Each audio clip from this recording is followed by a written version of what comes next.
ಪಾಕಿಸ್ತಾನದಲ್ಲಿ 1947ನೇ ಇಸ್ವಿಯಲ್ಲಿ 20%ಗೂ ಹೆಚ್ಚಿದ್ದಂತಹ ಹಿಂದೂ ಪಾಪ್ಯುಲೇಷನ್ ಇವತ್ತು ಯಾಕೆ 2025ನೇ ಇಸ್ವಿಯಲ್ಲಿ ಕೇವಲ 2%ಗೆ ಬಂದಿಳಿದಿದೆ?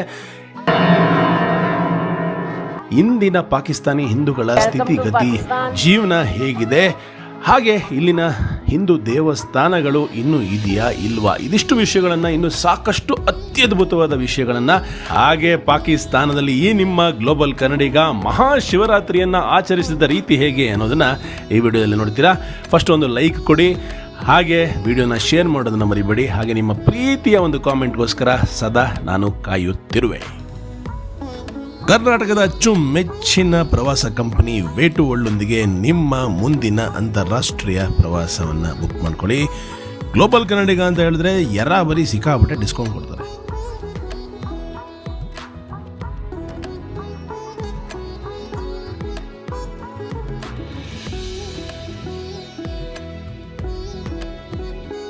ನೀವು ಬಹಳ ಅಪರೂಪವಾದ ಪರ್ಸನ್ ಮೀಟ್ ಮಾಡ್ತಾ ಇದ್ದೀರಾ.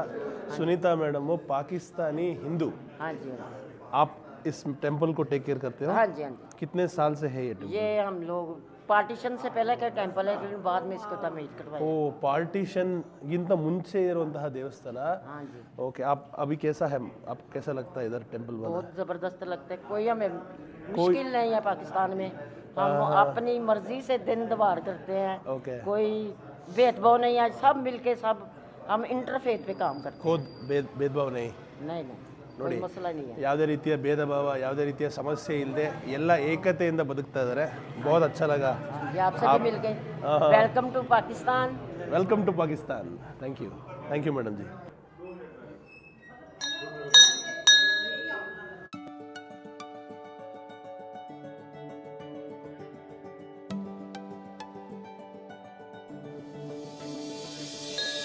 कोई तो है खुदा जिसकी दुआ से हो तुम मेरे दिल में सदा. कोई तो है खुदा जिसकी रज़ा से. ಓಂ ನಮಸ್ಕಾರ ಎಲ್ರಿಗೂ. ಎಂಥ ಅತ್ಯದ್ಭುತವಾದ ಸಮಯ, ಮನಸ್ಸು ಧನ್ಯತೆಯಿಂದ ಕೂಡಿದೆ. ಬಹಳ ಬಹಳ ಖುಷಿ ಆಗ್ತಾ ಇದೆ, ಮೈ ಜುಮ್ ಅಂತ ಇದೆ, ರೋಮಾಂಚನಕಾರಿ ಸಮಯ. ನೀವು ನೋಡ್ತಾ ಇದ್ದೀರಾ ಪಾಕಿಸ್ತಾನದಲ್ಲಿರುವಂತಹ ಕೃಷ್ಣ ಮಂದಿರವನ್ನು. ಈ ಜಾಗದ ಹೆಸರು ಕೃಷ್ಣ ಮಂದಿರ. ಈ ದೇವಸ್ಥಾನಕ್ಕೆ ಈಗಷ್ಟೇ ಈ ನಿಮ್ಮ ಗ್ಲೋಬಲ್ ಕನ್ನಡಿಗ ಕಾಲಿಟ್ಟಿದ್ದಾನೆ. ದೇವರ ಸನ್ನಿಧಿಯಲ್ಲಿ ನಾನಿದ್ದೀನಿ. ಇಲ್ಲಿ ನೋಡ್ಬೋದು ನೀವು, ಶಿವ ಹಾಗೆ ಪಾರ್ವತಿ ಅವರ, ಹಾಗೆ ಗಣೇಶ ಕೂಡ ಇದ್ದಾರೆ. ಅವರ ಅತ್ಯದ್ಭುತವಾದ ಮೂರ್ತಿ ಎಷ್ಟು ಚೆನ್ನಾಗಿ ಅಲಂಕಾರವನ್ನು ಮಾಡಿದ್ದಾರೆ. ಈ ಕಡೆ ಹಾಗೆ ಬಂದರೆ ನೀವು ಹನುಮಂತನ ನೋಡ್ಬೋದು. ಎಷ್ಟು ಖುಷಿಯಾಗ್ತದೆ ಆ ಕೇಸರಿ ರಂಗ, ಆ ವರ್ಣವನ್ನು ನೋಡೋದಕ್ಕೆ. ನನಗಿದು ನನಸ ಇನ್ನೂ ಅರ್ಥ ಆಗ್ತಾಯಿಲ್ಲ. ಹಾಗೆ ಈ ಕಡೆ ಬಂದರೆ ನೀವು ಚಾಮುಂಡಿಯನ್ನು ನೋಡ್ಬೋದು ಅಥವಾ ದೇವಿಯನ್ನು ನೋಡ್ಬೋದು. ಇಲ್ಲಿ ದೀಪವನ್ನು ಬೆಳಗಿದ್ದಾರೆ, ಎಲ್ಲ ಮೂರ್ತಿಗಳನ್ನ ಇಟ್ಟಿದ್ದಾರೆ, ಪ್ರತಿಮೆಗಳನ್ನ ಇಟ್ಟಿದ್ದಾರೆ. ನಾನು ಏನು ಮಾತೇ ಬರ್ತಾಯಿಲ್ಲ ನನಗೆ ಈ ಒಂದು ಜಾಗದಲ್ಲಿ. ನಿಮ್ಮೆಲ್ಲರ ಪರವಾಗಿ, ಎಲ್ಲ ಕನ್ನಡಿಗರು ಹಾಗೆ ಗ್ಲೋಬಲ್ ಕನ್ನಡಿಗರ ಪರವಾಗಿ ಪಾಕಿಸ್ತಾನದ ಈ ಒಂದು ಹಿಂದೂ ಮಂದಿರಕ್ಕೆ ನನ್ನ ಪ್ರೀತಿಯ ನಮಸ್ಕಾರಗಳನ್ನು ಕೋರ್ತಾ ಇದ್ದೀನಿ. ದೇವರು ಎಲ್ಲರಿಗೂ ಒಳ್ಳೇದು ಮಾಡಲಿ. ಓಂ ನಮಃ ಶಿವಾಯ.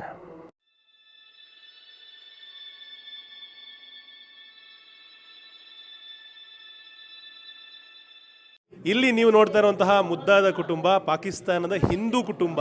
ಇಲ್ಲೇನು ಅರ್ಚಕರಿದ್ದಾರೆ, ಆ ಅರ್ಚಕರ ಧರ್ಮಪತ್ನಿ ಇಲ್ಲಿದ್ದಾರೆ. ಹಾಗೆ ಅವರ ಸುಂದರ 3 ಮಕ್ಕಳು. ತೀನೋ आपके बच्चे हैं? आपकी नाम क्या है? आरती शर्मा. आरती शर्मा. ओके. आपकी नाम? शिवम शर्मा. शिवम शर्मा. आपकी नाम? रसना शर्मा. रसना शर्मा. रसना शर्मा. ये रसना शर्मा ಸಖತ್ತಾಗಿದೆ ಹೆಸರು. आपकी नाम? पीता शर्मा. ಪೀತಾ ಶರ್ಮಾ. ಸೊ ನೀವು ನೋಡ್ತಾ ಇದ್ದೀರಾ ಬಹಳ ಅಪರೂಪವಾದ ಪಾಕಿಸ್ತಾನಿ ಹಿಂದೂಗಳನ್ನು. आप खुश है इधर? बहुत खुश है हम लोग इधर, बहुत खुश है. कोई प्रॉब्लम नहीं? नहीं कोई प्रॉब्लम नहीं.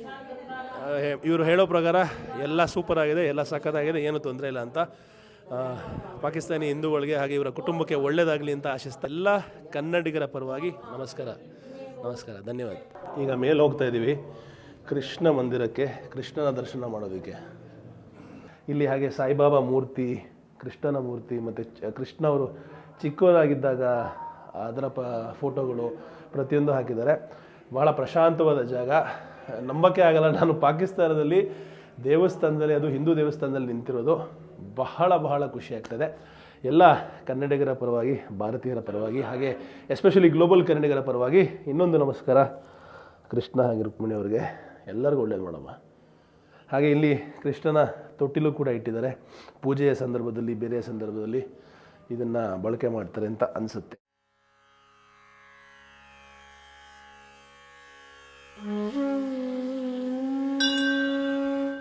ಪಾಕಿಸ್ತಾನದಲ್ಲಿ ರಾಮ ಹಾಗೆ ಸೀತಾ ಅವರ ಫೋಟೋ ನೋಡಿ ಬಹಳ ಖುಷಿಯಾಯಿತು. ಪಾಕಿಸ್ತಾನದಲ್ಲಿ ಹಿಂದೂಗಳ ಇತಿಹಾಸ ತುಂಬಾನೇ ಹಳೆಯದು. ಇದು ಸಿಂಧು ನದಿ ತೀರದ ಸಂಸ್ಕೃತಿಯಿಂದ ಶುರುವಾಗಿ ಇಂದಿನ ಪಾಕಿಸ್ತಾನದ ಭಾಗದಲ್ಲಿ ಒಮ್ಮೆ ಹಿಂದೂ ಧರ್ಮ ಬಹಳ ಪ್ರಬಲವಾಗಿತ್ತು. 1947ರಲ್ಲಿ ಭಾರತ ಮತ್ತು ಪಾಕಿಸ್ತಾನ ಎರಡು ಬೇರೆ ದೇಶಗಳಾಗಿ ಒಡೆದಾಗ ಅಂದಿನ ಪಾಕಿಸ್ತಾನದ ಭಾಗದಲ್ಲಿ ಅಂದರೆ ಪಶ್ಚಿಮ ಪಾಕಿಸ್ತಾನದಲ್ಲಿ ಸರಿಸುಮಾರು 14.6% ಹಿಂದೂಗಳಿದ್ದರು. ಇದು 1941ರ ಜನಗಣತಿಯ ಪ್ರಕಾರ. ಸಿಂಧ್, ಪಂಜಾಬ್, ಬಲೂಚಿಸ್ತಾನ್ ಹೀಗೆ ಹಲವು ಕಡೆ ಹಿಂದೂಗಳಿದ್ದರು. ಆ ಕಾಲದಲ್ಲಿ ಹಿಂದೂಗಳು ತಮ್ಮ ಧರ್ಮವನ್ನು ಸ್ವತಂತ್ರವಾಗಿ ಆಚರಿಸ್ತಾ ಇದ್ರು. ದೇವಸ್ಥಾನಗಳಿದ್ವು. ಜೊತೆಗೆ ಮುಸ್ಲಿಮರ ಜೊತೆ ಸಹಬಾಳ್ವೆಯಿಂದ ಬದುಕ್ತಾ ಇದ್ರು. ಆದರೆ ಬ್ರಿಟಿಷ್ ಆಡಳಿತದ ಕೊನೆಯ ದಿನಗಳಲ್ಲಿ ಧಾರ್ಮಿಕ ಒಡಕುಗಳು ಬಹಳ ಹೆಚ್ಚಾದವು. ಮುಸ್ಲಿಂ ಲೀಗ್ ಒಂದು ಬೇರೆ ದೇಶ ಬೇಕು ಅಂತ ಬಹಳ ಹಠ ಮಾಡಿ ಗಲಾಟೆಗಳು, ಗಲಭೆಗಳನ್ನ ಶುರು ಮಾಡ್ತು. ಆಗ ಹಿಂದೂ ಮುಸ್ಲಿಮರ ನಡುವೆ ಜಗಳ, ಕದನ ಶುರುವಾಯಿತು. ಇದರಿಂದ ವಿಭಜನೆಯ ಮೊದಲೇ ಕೆಲವು ಕಡೆ ಗಲಭೆಗಳು ಶುರುವಾದವು. 1947ರಲ್ಲಿ ಭಾರತ ಮತ್ತು ಪಾಕಿಸ್ತಾನ ಬೇರೆಯಾದಾಗ ದೊಡ್ಡ ಪ್ರಮಾಣದಲ್ಲಿ ಜನರು ಸ್ಥಳವನ್ನು ಬದಲಾಯಿಸಿದ್ರು. ಪಾರ್ಟಿಷನ್. ಸುಮಾರು 47 ಲಕ್ಷ ಹಿಂದೂಗಳು ಮತ್ತು ಸಿಖ್ಖರು ಪಾಕಿಸ್ತಾನದಿಂದ ಭಾರತಕ್ಕೆ ಪ್ರಾಣಕ್ಕೆ ಅಂಜಿ ಓಡಿ ಬಂದರು. ಇದೇ ರೀತಿ ಭಾರತದಿಂದ ಮುಸ್ಲಿಮರು ಕೂಡ ಪಾಕಿಸ್ತಾನಕ್ಕೆ ಹೋದರು. ಆ ಸಮಯದಲ್ಲಿ ತುಂಬ ಗಲಭೆಗಳಾದವು. ಲಕ್ಷಾಂತರ ಜನರು ಸತ್ರು. ಪಾಕಿಸ್ತಾನದಲ್ಲಿ ಹಿಂದೂಗಳ ಸಂಖ್ಯೆ ಒಮ್ಮೆಗೆ ಕಡಿಮೆಯಾಗಿ 1951ರ ಜನಗಣತಿಯಲ್ಲಿ ಕೇವಲ 1.6% ಆಗಿ ಇಳಿತು. ಈ ವಿಭಜನೆಯಿಂದ ಸಿಂಧ್ ಪ್ರಾಂತ್ಯದಲ್ಲಿ ಹಿಂದೂಗಳು ಇನ್ನೂ ಇದ್ದರು. ಆದರೆ ಪಂಜಾಬ್, ಲಾಹೋರ್ ಹಾಗೆ ಇತರ ಕಡೆ ಇದ್ದ ಹಿಂದೂಗಳು ಬಹುತೇಕ ಭಾರತಕ್ಕೆ ಹೋಗ್ಬಿಟ್ರು. ಉದಾಹರಣೆಗೆ ಕರಾಚಿಯಲ್ಲಿ ಆಶ್ಚರ್ಯ ಪಡುವಂತಹ ಸಂಗತಿ, 1941ರಲ್ಲಿ 47% ಹಿಂದೂಗಳಿದ್ರು. ಆದರೆ ಈಗ ಕೇವಲ 1-2% ಮಾತ್ರ ಉಳಿದಿದ್ದಾರೆ. ಪಾಕಿಸ್ತಾನ ಒಂದು ಇಸ್ಲಾಮಿಕ್ ರಿಪಬ್ಲಿಕ್ ದೇಶವಾದ ಮೇಲೆ ಹಿಂದೂಗಳ ಸ್ಥಿತಿ ಬಹಳ ಕಷ್ಟ ಆಯಿತು. ಅವರನ್ನ 2ನೇ ದರ್ಜೆಯ ಜನರ ರೀತಿ ನೋಡಲಾಯಿತು. ದೇವಸ್ಥಾನಗಳನ್ನು ಕೆಡವಿದ್ರು. ಹಿಂದೂಗಳ ಮೇಲೆ ದಾಳಿ ಆಯಿತು. 1971ರಲ್ಲಿ ಪೂರ್ವ ಪಾಕಿಸ್ತಾನ, ಈಗಿನ ಬಾಂಗ್ಲಾದೇಶ ಬೇರೆ ಆದಮೇಲೆ ಪಾಕಿಸ್ತಾನದ ಹಿಂದೂಗಳ ಮೇಲೆ ದೌರ್ಜನ್ಯ ಡಬಲ್ ಆಯಿತು, ದಾಳಿಗಳು ಡಬಲ್ ಆಯಿತು.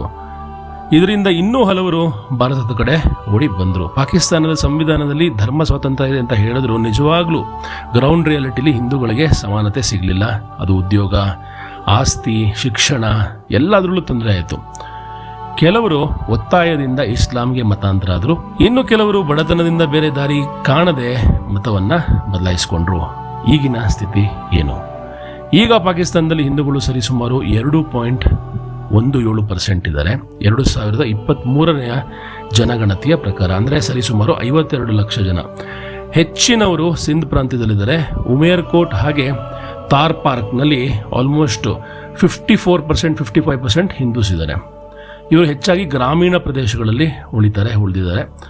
ಈಗಲೂ ಅವರ ಲೈಫು ಬಹಳ ಸುಲಭ ಇಲ್ಲ. ಆಗಾಗ ಧಾರ್ಮಿಕ ಗುಂಪುಗಳಿಂದ ಗಲಾಟೆಗಳು, ಗಲಭೆಗಳು, ಹೆಣ್ಣುಮಕ್ಕಳನ್ನು ಕಿಡ್ನ್ಯಾಪ್ ಮಾಡೋದು, ಅತ್ಯಾಚಾರ ಮಾಡೋದು, ಹಾಗೆ ಸಾಕಷ್ಟು ಮತಾಂತರಗಳನ್ನು ಮಾಡೋದು ಪ್ರಕರಣಗಳು ಪ್ರತಿ ದಿವಸ ಕೇಳ್ತಾನೆ ಇರುತ್ತೆ. ಆದರೆ ಎಲ್ಲದನ್ನು ಮುಚ್ಚಿಡ್ತಾರೆ. ದೇವಸ್ಥಾನಗಳು ಕಡಿಮೆ ಆಗಿವೆ, ಎಲ್ಲ ಆಲ್ಮೋಸ್ಟು ನೆಲ ಕಚ್ಚಿವೆ.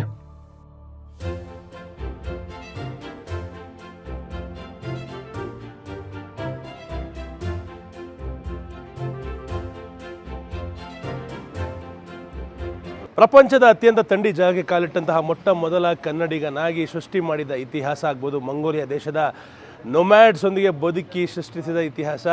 ಇಥಿಯೋಪಿಯಾದ ಸೂರಿ ಜನಾಂಗದ ಜೊತೆ ಬದುಕಿದ್ದು ಇಡೀ ಇಥಿಯೋಪಿಯಾ ದೇಶವನ್ನು, ಅದರ ಸುತ್ತಳತೆಯನ್ನು ಸೂಪರ್ ಸ್ಪೆಷಲ್ ಆಗಿ ತೋರಿಸಿದ್ದಾಗಲಿ, ಪ್ರಪಂಚದ ಹಾಟೆಸ್ಟ್ ಅತ್ಯಂತ ಉಷ್ಣಕಾರಿ ಜಾಗವಾದ ಇರಾನ್ ಗಂದೋಮ್ ಬೆರಿಯಾನ್ನ ತೋರಿಸಿದ್ದು, ಪ್ರಪಂಚದ ಅತ್ಯಂತ ಇನ್ನೊಂದು ಉಷ್ಣಕಾರಿ ಜಾಗವಾದ ಇಥಿಯೋಪಿಯಾದ ದನೈಗಲ್ ಡಿಪ್ರೆಷನ್ ತೋರಿಸಿದ್ದು, ಈ ಥರ ಸಾಕಷ್ಟು ಐತಿಹಾಸಿಕ ಮೂಮೆಂಟ್ಸನ್ನು ಅಪ್ಪಟ ಕನ್ನಡದಲ್ಲಿ ತೋರಿಸಿದ ನನಗೆ ಇವತ್ತು ಪಾಕಿಸ್ತಾನದ ರಾಜಧಾನಿಯಾದ ಇಸ್ಲಾಮಾಬಾದ್ನಲ್ಲಿ ನಮ್ಮ ಹೆಮ್ಮೆಯ ಕರ್ನಾಟಕದ ಸಿಲ್ಕ್ ಶರ್ಟು ಸಿಲ್ಕ್ ಪಂಚೆಯನ್ನು ಹಾಕ್ಕೊಂಡು ಮಹಾಶಿವರಾತ್ರಿಯ ದಿವಸದಂದು ದೇವಸ್ಥಾನಕ್ಕೆ ಕಟಾಸ್ ರಾಜ್ ಅನ್ನೋ ಒಂದು ದೇವಸ್ಥಾನಕ್ಕೆ ಹೋಗ್ತಾ ಇರೋದು ಬಹಳ ಅದು ಹೇಳೋಕ್ಕೆ ಆಗಲ್ಲ ಅಂಥ ಒಂದು ಅನುಭವ ಆಗಲಿದೆ ಇವತ್ತು. ನನಗಂತೂ ತುಂಬ ಖುಷಿ ಆಗ್ತಾಯಿದೆ. ನಮ್ಮ ಕರ್ನಾಟಕದಲ್ಲೇ ನಮ್ಮ ಜನಗಳನ್ನೇ ಪಂಚೆ ಹಾಕೊಳ್ಳೋಕ್ಕೆ ಬಿಡಲ್ಲ, ಮಾಲಲ್ಲಿ ಬಿಡಲ್ವಂತೆ, ಅಲ್ಲಿ ಬಿಡಲ್ವಂತೆ. ಇಲ್ಲಿ ಪಾಕಿಸ್ತಾನದಲ್ಲಿ ಬಂದು ಹಾಕ್ಕೊಂಡಿದ್ದೀನಿ ರೀ, ಬೇಕು ಅದಕ್ಕೆ ದಮ್ಮು ಅಲ್ವಾ ಅಂತೀರಾ? ಬನ್ನಿ ಇವತ್ತು ಸಿಕ್ಕಾಪಟ್ಟೆ ಸ್ಪೆಷಲಾಗಿ ಮಹಾಶಿವರಾತ್ರಿಯನ್ನು ಆಚರಿಸೋಣ ಪಾಕಿಸ್ತಾನದಲ್ಲಿ.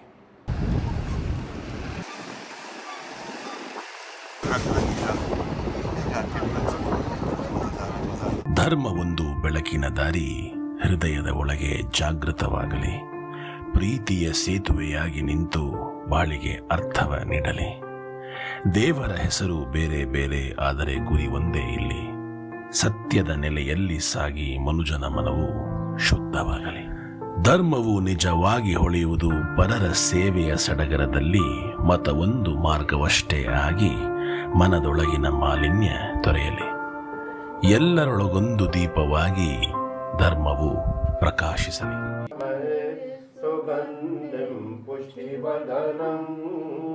ಓಂ ನಮಃ ಶಿವಾಯ.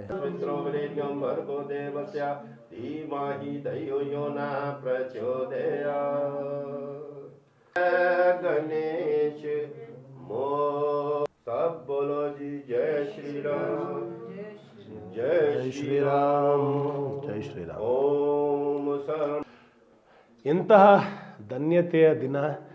ಮಹಾಶಿವರಾತ್ರಿಯನ್ನು ಪಾಕಿಸ್ತಾನದ ಕಟಾಸ್ ರಾಜ್ ಹಿಂದೂ ದೇವಾಲಯದಲ್ಲಿ ನಿಂತಿದ್ದೀನಿ. ಇದನ್ನು ತೇಟ್ ಭಗವಾನ್ ಶ್ರೀಕೃಷ್ಣ ಅವರೇ ಇಲ್ಲಿ ಸ್ಥಾಪಿಸಿದ್ದು ಅಂತ ಒಂದು ಇತಿಹಾಸ ಕೂಡ ಹೇಳುತ್ತೆ. ಅಲ್ಲಿ ಕೂತ್ಕೊಂಡು ಶಿವನಿಗೆ ಓಂ ನಮಃ ಶಿವಾಯ ಈ ಪ್ರಾರ್ಥನೆ ಪ್ರತಿಯೊಬ್ಬ ಕನ್ನಡಿಗನಿಗೂ, ಪ್ರತಿಯೊಬ್ಬ ಭಾರತೀಯನಿಗೂ, ಪ್ರತಿಯೊಬ್ಬ ಹಿಂದೂಗೂ, ವಿಶ್ವದಾದ್ಯಂತದ ಪ್ರತಿಯೊಬ್ಬ ಹಿಂದೂಗೂ ನನ್ನ ಕಡೆಯಿಂದ, ಹಾಗೆ ಎಲ್ಲರಿಗೂ, ಎಲ್ಲ ಮತದ ಎಲ್ಲ ಜನರಿಗೂ ಒಳ್ಳೆಯದಾಗಲಿ ಅಂತ ಪ್ರಾರ್ಥನೆ ಮಾಡ್ತಾಯಿದ್ದೀನಿ. ಓಂ ನಮಃ ಶಿವಾಯ. ಎಲ್ಲರಿಗೂ ಮಹಾಶಿವರಾತ್ರಿ ಹಬ್ಬದ ಹಾರ್ದಿಕ ಶುಭಾಶಯಗಳು.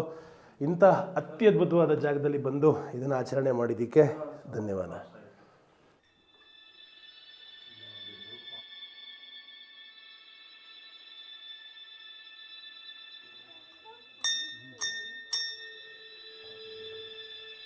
ಪಾಕಿಸ್ತಾನದ ಬೇರೆ ಬೇರೆ ಹಿಂದೂ ಫ್ಯಾಮಿಲಿಗಳನ್ನು ನೋಡ್ಬೋದು ನೀವು. ಇವತ್ತು ಬಂದು ಪೂಜೆ ಸಲ್ಲಿಸ್ತಾ ಇರೋದು ಅವರ ಹೆಸರು ರವಿ ಅಂತೆ. ಅವರು ಮತ್ತು ಅವ್ರ ಕುಟುಂಬ ಮಹಾಶಿವರಾತ್ರಿಯಿಂದ ಬಂದು ಶಿವನಿಗೆ ತಮ್ಮ ಪೂಜೆಯನ್ನು ಸಲ್ಲಿಸ್ತಾ ಇದ್ದಾರೆ.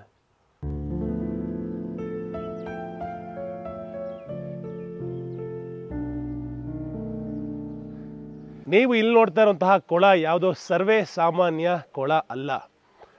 ಇದು ನಮ್ಮ ಇತಿಹಾಸದಲ್ಲಿ ಹಾಗೆ ಶಿವನ ಕಥೆಯಲ್ಲಿ ಬಹಳ ಮುಖ್ಯವಾದ ಒಂದು ಅಧ್ಯಾಯ. ಶಿವ ಬಹಳ ದುಃಖದಲ್ಲಿರ್ತಾನೆ. ಯಾಕೆ ಅಂದರೆ ತನ್ನ ಪತ್ನಿ ಸತಿಯನ್ನು ಕಳೆದುಕೊಂಡ ಸಂದರ್ಭ. ತುಂಬ ಕಣ್ಣೀರು ಹರಿಸ್ತಾ ಇರ್ತಾನೆ, ತುಂಬ ದುಃಖದಲ್ಲಿರ್ತಾನೆ. ಎಲ್ಲಂದ್ರೆ ಕಂಟ್ರೋಲೇ ಇಲ್ದಿರೋ ರೀತಿಲಿ ಒಂದು ನಡಿಗೆಯನ್ನು ನಡೆಸ್ತಾ ಇರ್ತಾನೆ. ಆ ಒಂದು ಸಂದರ್ಭದಲ್ಲಿ ಹರಿಸಿದಂತಹ ಕಣ್ಣೀರು ಒಂದು ಹನಿ ಇಲ್ಲಿಗೆ ಬಿದ್ದು ಈ ಒಂದು ಕೊಳ ಸ್ಥಾಪನೆ ಆಯಿತು. ಇನ್ನೊಂದು ಅಜ್ಮೇರ್, ಇಂದಿನ ಭಾರತ ದೇಶದಲ್ಲಿರುವಂತಹ ಅಜ್ಮೇರ್ನಲ್ಲಿ ಪುಷ್ಕರ್ ಅನ್ನೋ ಒಂದು ಜಾಗದಲ್ಲಿ ಬಿದ್ದು ಅಲ್ಲಿ ಒಂದು ಕೊಳ ಕೂಡ ಇದೆ ಅಂತ ನಮ್ಮ ಪುರಾಣಗಳು ಹೇಳ್ತವೆ.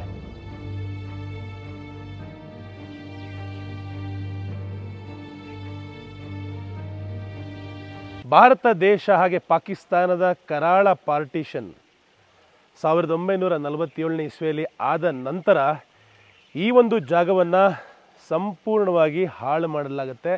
ಇಲ್ಲಿರುವಂತಹ ಕೊಳವನ್ನು ನಾರ್ಮಲ್ ಅಂದರೆ ಯಾರು ಬೇಕೋ ಅವರು ಬಂದು, ಎಲ್ಲರೂ ಬಂದು ಇದರೊಳಗೆ ಮಿಂದು ಇದರಲ್ಲಿ ಆಟ ಆಡುವಂತಹ ಪ್ರಕ್ರಿಯೆಯನ್ನು ಶುರು ಮಾಡಿ. ಯಾಕೆಂದರೆ ನಮ್ಮಲ್ಲಿ ಹೋಲಿ ವಾಟರ್ ಅಥವಾ ಪವಿತ್ರವಾದ ನೀರಲ್ಲಿ ಬರೀ ಮುಳುಗಿ ಹೇಳ್ಬೋದು ಹೊರತು ಸ್ವಿಮ್ಮಿಂಗ್ ಮಾಡೋದಕ್ಕೆ ಅವಕಾಶ ಕೊಡಲ್ಲ. ಆದರೆ ಇಲ್ಲಿ ಸಂಪೂರ್ಣವಾಗಿ ಈ ಜಾಗವನ್ನು ಕಸದಿಂದ ಆವೃತ ಮಾಡಿಬಿಡ್ತಾರೆ ಪಾರ್ಟಿಷನ್ನ ನಂತರ.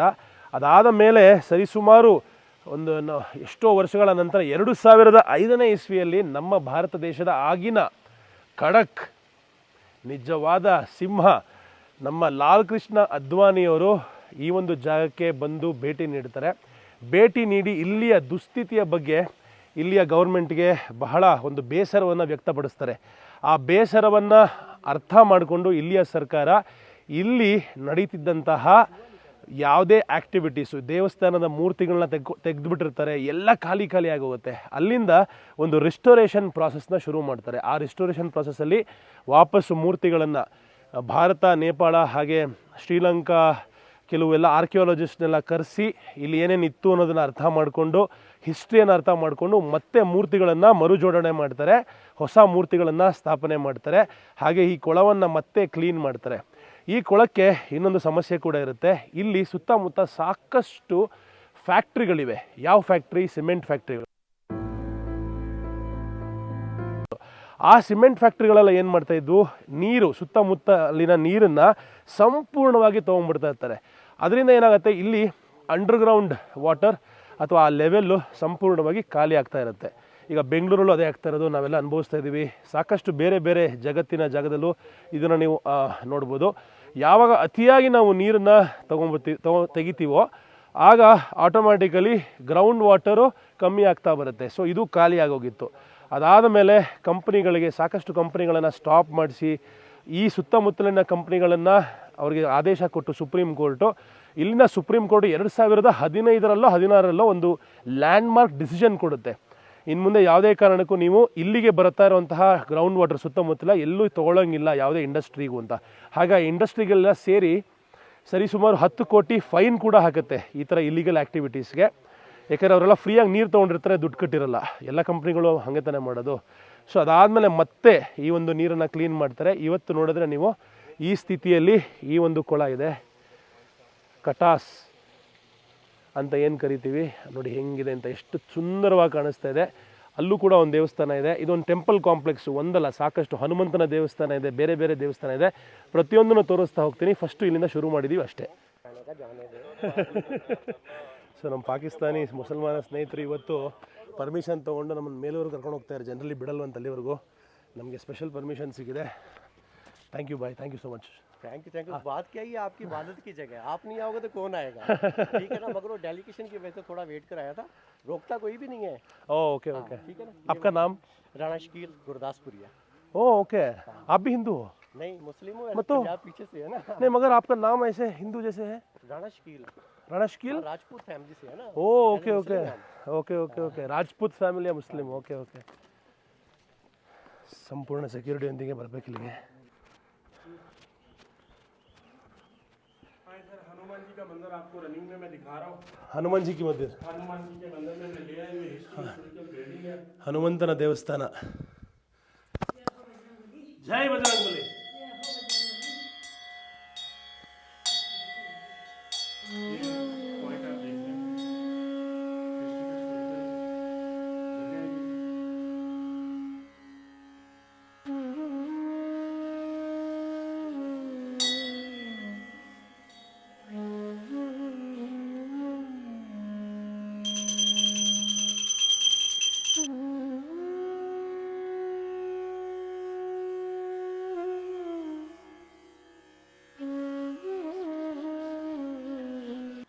ಯುದ್ಧ ಅನ್ನೋದು ಎಲ್ಲದನ್ನು ಬದಲಾಯಿಸ್ಬಿಡುತ್ತೆ ಕಣ್ರಿ. 1947ನೇ ಪಾರ್ಟಿಷನ್ ನಂತರ ಇಲ್ಲಿರುವಂತಹ ಹಿಂದೂಗಳು ಈ ಒಂದು ಜಾಗವನ್ನು ಬಿಟ್ಟು ಭಾರತ ದೇಶ ಕಡೆ ಬಂದುಬಿಡ್ತಾರೆ. ಅದಾದಮೇಲೆ ಇದನ್ನು ಇಲ್ಲಿಯ ಪಾಕಿಸ್ತಾನದ ಜನರು ಟೇಕ್ ಓವರ್ ಮಾಡ್ತಾರೆ, ಸಂಪೂರ್ಣವಾಗಿ ಸರ್ವನಾಶ ಮಾಡ್ತಾರೆ. ಅವರಿಗೆ ಗೊತ್ತಿರಲ್ಲ, ಅವೇರ್ನೆಸ್ ಇರಲ್ವನೋ ಅಥವಾ ಗೊತ್ತಿದ್ದು ಮಾಡ್ತಾರೋ ಗೊತ್ತಿಲ್ಲದೆ ಮಾಡ್ತಾರೋ ಅದು ಬೇಕಾಗಿಲ್ಲ. ಆದರೆ ಇದರ ಇತಿಹಾಸ ತಿಳ್ಕೊಳ್ಳೋದಾದರೆ 18ನೇ ಶತಮಾನದಲ್ಲಿ ರಂಜಿತ್ ಸಿಂಗ್, ಹಾಗೆ ಅದರ ಹಿಂದೆ ಇದನ್ನು ನಿಮ್ಮೆಲ್ಲರಿಗೂ ಗೊತ್ತು, ಸಿಕ್ಕಿಸಮ್ನ ಕಂಡಿಡಿದಂತಹ ಮಹಾಗುರು ಗುರು ನಾನಕ್ ಅಂತ ಏನು ಕರಿತೀವಿ, ಅವರು ಕೂಡ ಈ ಜಾಗವನ್ನು ಭೇಟಿ ನೀಡಿದರು ಅಂತ ಹಿಸ್ಟ್ರಿಯ ಪುರಾವೆಗಳು ಹೇಳುತ್ತೆ. ಹಾಗೆ ಇಲ್ಲಿ ಎಷ್ಟು ಮಹತ್ವವಾದ ಜಾಗ ಇದು ಅಂದರೆ ಅದಕ್ಕೆ ಬಣ್ಣಿಸೋಕ್ಕೆ ಅಸಾಧ್ಯ, ಅಂತಹ ಮಹತ್ವದ ಜಾಗ. ಇನ್ನೊಂದು ಬಹಳ ಮುಖ್ಯವಾದ ವಿಷಯ ಏನಪ್ಪ ಅಂದರೆ, ನಮ್ಮ ಮಹಾಭಾರತದ ಪಂಚ ಪಾಂಡವರು ಯುಧಿಷ್ಠಿರ, ಅರ್ಜುನ, ಭೀಮ, ನಕುಲ, ಸಹದೇವ ತಮ್ಮ 12 ವರ್ಷದ ವನವಾಸದ ಮೇಜರ್ ಇಯರ್ಸ್ ಈ ಒಂದು ಜಾಗದಲ್ಲಿ ಕಳೆದಿದ್ದರು ಅನ್ನೋ ಒಂದು ಮಾತಿದೆ. ನಿಮ್ಮೆಲ್ಲರೂ ಗೊತ್ತಿರಬೇಕು, ಯಕ್ಷ ಪ್ರಶ್ನೆ ಅಂತ ನಾವು ಹೇಳ್ತೀವಿ, ಅಂದರೆ ಯಾರ ಕೈಲೂ ಬಿಡಿಸೋಕ್ಕಾಗದಿರುವಂತಹ ಯಕ್ಷ ಪ್ರಶ್ನೆ ಅಂತ ಹೇಳ್ತೀವಲ್ಲ, ಆ ಯಕ್ಷ ಪ್ರಶ್ನೆಯ ಮೂಲದಲ್ಲಿ ನಾವು ನಿಂತಿದ್ದೀವಿ. ಪಾಂಡವರಿಗೆ ಯಕ್ಷ ಕೇಳಿದಂತಹ ಕ್ವೆಶನ್ಸು, ಅದಕ್ಕೆ 5 ಜನರಲ್ಲಿ 4 ಜನಕ್ಕೆ ಉತ್ತರ ಕೊಡೋಕ್ಕಾಗಲ್ಲ, 4 ಜನನೂ ಸತ್ತೋಗ್ಬಿಡ್ತಾರೆ. ಯುಧಿಷ್ಠಿರ ಮಾತ್ರ ಯಕ್ಷ ಪ್ರಶ್ನೆಗೆ ಉತ್ತರ ಕೊಟ್ಟು, ಯಕ್ಷಗಳು ನೀನು ನಿಜವಾದ ಬುದ್ಧಿವಂತ ಅಂದ್ಬಿಟ್ಟು ಆ 4 ಬ್ರದರ್ಸ್ನು ಕೂಡ ಮತ್ತೆ ಜೀವಂತ ಮಾಡ್ತಾರೆ. ಅಂದರೆ 4 ಪಾಂಡವರಿಗೆ ಮರುಜೀವ ನೀಡಿದಂತಹ ಜಾಗ ಕೂಡ ನಾವು ನಿಂತಿರುವಂತಹ ಕಟಾಸ್ರಾಜ್. ಇಲ್ಲಿ ನೀವು ನೋಡ್ತಾ ಇದ್ದೀರಾ ಶ್ರೀ ರಾಮನ ದೇವಸ್ಥಾನ, ಪಾಕಿಸ್ತಾನದಲ್ಲಿ ರಾಮನ ದೇವಸ್ಥಾನ. ಅಯ್ಯಪ್ಪ,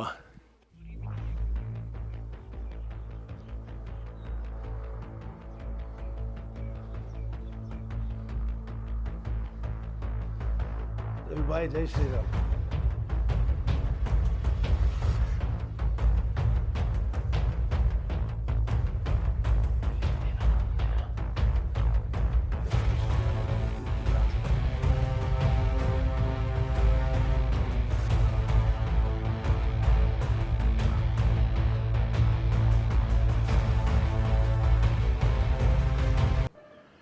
ದೇವಸ್ಥಾನದ 3ನೇ ಮಹಡಿಗೆ ಬಂದು ನಿಂತ್ಕೊಂಡಿದ್ದೀನಿ. ಅಯ್ಯಪ್ಪ, ನೋಡಿ ಹೆಂಗಿದೆ ವ್ಯೂ. ಎಲ್ಲ ಕಡೆ ಮೆಷಿನ್ ಗನ್ ಹಿಡ್ಕೊಂಡು ನಿಂತಿರೋ ಸೆಕ್ಯೂರಿಟಿ. ಅಲ್ಲಿ ಇನ್ನೊಂದು ದೇವಸ್ಥಾನ ಇದೆ ನೋಡಿ.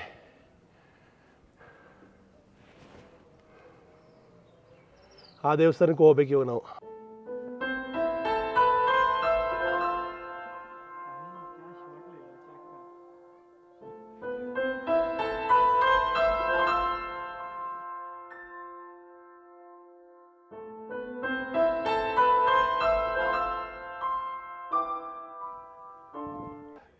ಕೆಲವು ಇತಿಹಾಸದ ಪುರಾವೆಯ ಪ್ರಕಾರ ಅಯೋಧ್ಯೆ ಹೇಗೆ ರಾಮ ಜನ್ಮಭೂಮಿ ಅಂತ ಕರೆಸಲ್ಪಡುತ್ತೋ, ಅದೇ ರೀತಿ ಈ ಒಂದು ಜಾಗ ಕೂಡ ರಾಮ ಜನ್ಮಭೂಮಿ ಅಂತ ಹೇಳ್ತಾರೆ.